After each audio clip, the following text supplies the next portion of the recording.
February of 1964, a band was going to be on by the name The Beatles. Now, we had heard some of the songs of the Beatles on the music and the radio, and they were really cool. So we said, well, we got to watch this show. So my two brothers, myself, my sister, my mother and father, we sit in our little television set at that time, back in 1964, and we're all watching. When the Beatles came on, the excitement, the people screaming, the music they played, this was an amazing experience. And the timing of the Beatles was perfect because in America in November of 1963, just a few months before, we had President John F. Kennedy assassinated in Dallas, Texas. So all of America and all of the world was mourning his death. This was terrible to witness, that we saw this president killed in the eyes of the world. This was incredible. So everybody was terribly depressed. So now, that's November. February of the next year, this band comes on, and they're singing songs like, "All My Lovin'," "I Want to Hold Your Hand." What a simple lyric. I just want to hold your hand. When it comes to a relationship, when it comes to being close to my wife, when I'm walking with her, I just want to hold her hand. And that brings me together with my wife. As simple as that. And they write a song, "I want to hold your hand." This was music that was, it like spoke to us deep. We heard that, and I saw Ringo Starr, and I said, that's what I want to do. I like that. He's playing a groove, and everybody is enjoying the sound of that band. So my older brother played bass guitar. My middle brother played rhythm guitar. My sister played some piano. And my father went and got us instruments. We put this together. We started a band together. We are playing music. And our first songs to play were Beatles songs. So now we're playing Beatle music. And we're in our home. And now every Sunday when the Italian family would get together, our responsibility was to learn songs for the family. So every Sunday we had to learn a few songs. So every Sunday, 52 weeks out of the year, the family got together. So we had to keep on learning more songs. So we rehearsed during the week to get the songs to play for the family. Then as we got better and learned more songs, people would say, "Wow, this band is really good.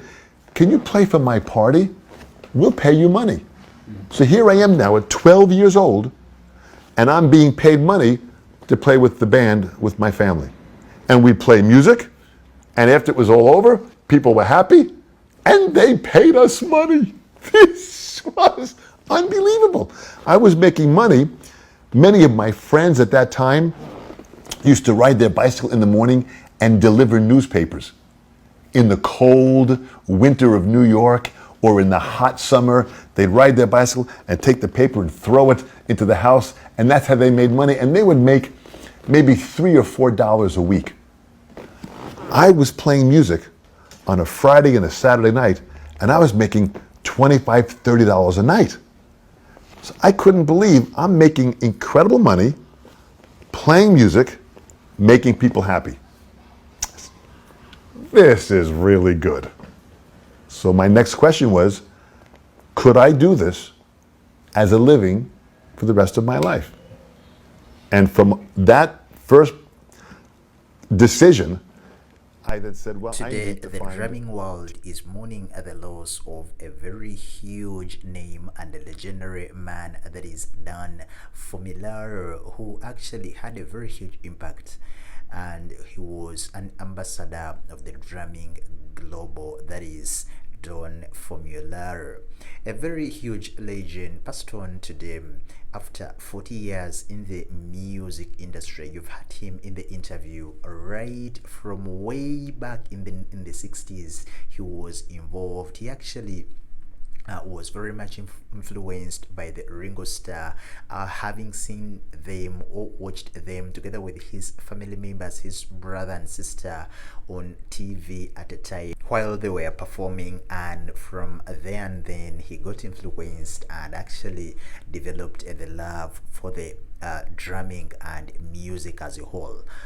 This is a man who is actually was very much hands-on, and for me, what I really loved about him is his idea of actually mentoring the young generation of drummers. Actually, he developed a line of teaching methods at the Drameo and of course the SABIAN Educators Network, that is SANE.